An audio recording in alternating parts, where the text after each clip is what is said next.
And welcome back. Today we have the Superbox Ultra, the S6.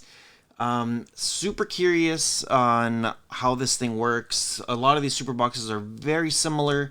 And the biggest thing that I noticed from my last video is the storage space is double than what we're used to. So very, very good. Plenty of stuff here. If you guys are brand new to the channel, consider subscribing. And if you're a returning subscriber, welcome back. Try to get you guys here all the latest and greatest stuff. Shoot me an email, rohasentertainment@gmail.com, if you guys are interested in something like this.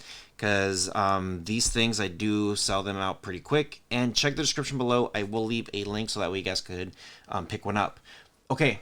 Let's come to the device, and I'm going to show you guys exactly how this thing works. As far as the interface goes, I think a lot of us are pretty much used to how this is.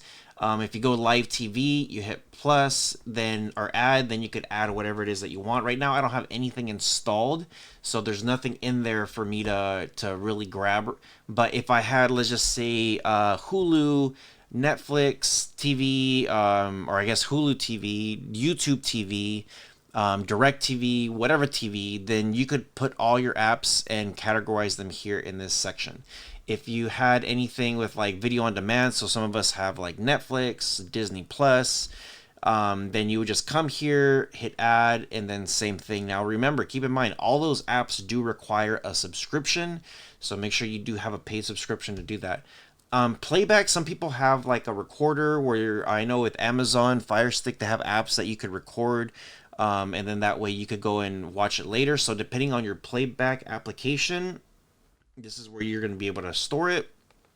Browser, very, very simple. I just did a video on how it works, and I'll talk about that remote on how you could use it better in a second, but just showing you guys how the interface looks like. As far as apps goes, this is all the apps that are here within the device. So UHD 64 I downloaded, but this comes with a calculator, calendar, gallery, Miracast receiver, music, you have videos, TV-ROM updater, system update, and the Google Play Store. So just keep all of that in mind. And then your App Store, there is the Google Play Store here, and then they kind of have it pre-installed a App Store, so you would need to click it.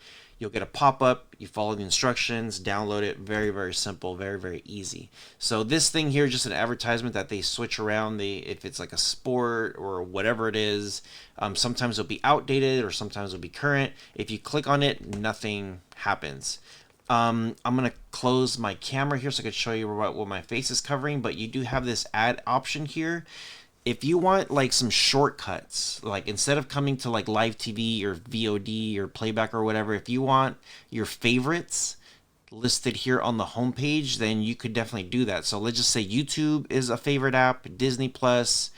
Let's just say you have like TV Mate, for example.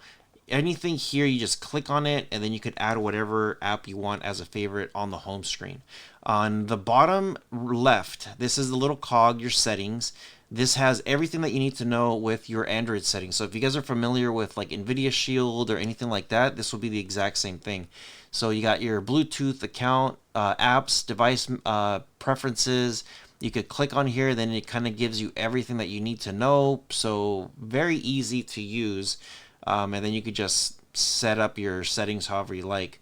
The little folder here is going to be where you download stuff. So if you have like a local memory, you come here to download, and right here it shows you that I had the UHD 64 APK. You just, if you want to delete it, you just long hold it, and then you hit delete, so that way you could save some storage. So you don't really need the APK file anymore once you already download it, so just keep that in mind. This little brush here, this kind of like clears out the memory, or cleans up anything that's like messing with your memory, your clear cache, stuff like that. This was just one and done. The one right next to this goes to fast.com. This actually checks the speed of your internet. So it just opens up and then it just starts running. So give it a minute. It'll show you some numbers, and then once it's done, it'll give you the final answer. The little trash can here is anything that you've personally installed, you can delete. Now, any system apps that was already included in the box, like for example with apps that has all these other apps, it won't allow you to delete them. There's other ways of doing it, but I wouldn't recommend it. I'll just leave it exactly how it is. The little microphone thing, this is like to troubleshoot anything with your remote. If you're trying to sync something up, our remote already works, so you should be good to go. Also, your little keyboard right here, when you open this thing up on your remote, it has a bunch of numbers. So these numbers, you could actually add shortcuts, and you just click on the shortcut and then you should be good to go. So very, very simple there.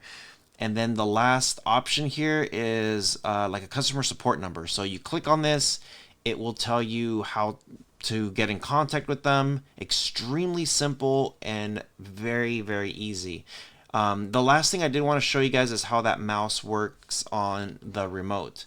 So when you do have the remote, here it is right here, and you see this little mouse, it's like a little arrow right there on the remote. So all you have to do is you want to click on this, and the screen here is actually going to say mouse, enter the mouse mode, and then there's like a little mouse here that you can move. Now the reason why you want this, if you click it again, it'll say exit mouse mode. But reason why you want this is because when you do go to browser, and let's just say you want to close that window and you're like, how do I do it? If I hit up or down, it just moves my screen up or down. You want to enter that mouse mode, and then with the directional pad, you want to just hold up, hold down, hold left, hold right, and you should be able to now close certain tabs or whatever it is that you want to do. And same thing with here, if you're like, okay, I want to move my mouse around to click on stuff, you can. That's how you're going to want to do it. So just keep that in mind when you are messing with the remote. That actually, you need that to navigate through the website, because if you don't, when you're moving it around, I'll show you a quick example here. When you are trying to click on the web browser, for example, if you click on this web browser, what it's going to do is it's going to open up the mic, and that's not what we're trying to do. So if you're trying to search, you got to use that mouse, and you got to come and actually click inside the actual box, and then this opens up. So just keep that in mind when you guys are doing that. That's why you would need to use that feature. But other than that, it's very, very simple to use. Let me know what you guys think in the comment section below. Again, try to get you guys hooked up. Wanted to show you guys exactly what you get within the interface and how you can maneuver around it. There's so many settings in there that I could do a whole other video about it. But yeah, let me know what you guys think in the comment section below. With all that being said, you guys take care of each other, and I'll see you guys in the next one.